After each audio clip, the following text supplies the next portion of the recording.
మెంతికూర పప్పు మీలో ఎంతమందికి ఇష్టమో కామెంట్ చేయండి. ముఖ్యంగా మన రాయలసీమ స్పెషల్. వెంటనే మనకు లంచ్ అంటే గుర్తొచ్చేది పప్పు అనమాట. టక్కున పప్పు చేసేస్తూ ఉంటాము.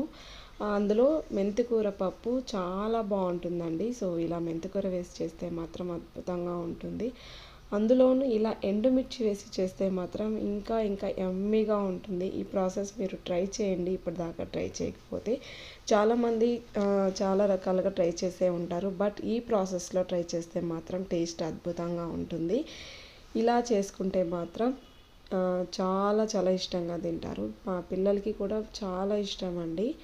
అంత టేస్టీగా ఉంటుందన్నమాట. సో ఎక్కువగా మనం చేసుకునేది పప్పు కాబట్టి, సో వీక్లీ 2 టైమ్స్ అయినా, ఒకసారి టమాటా పప్పు, ఒకసారి మెంతికూర పప్పు, ఇలా ఏదో ఒక ఆకుకూర కాంబినేషన్లో చేస్తూ ఉంటానన్నమాట.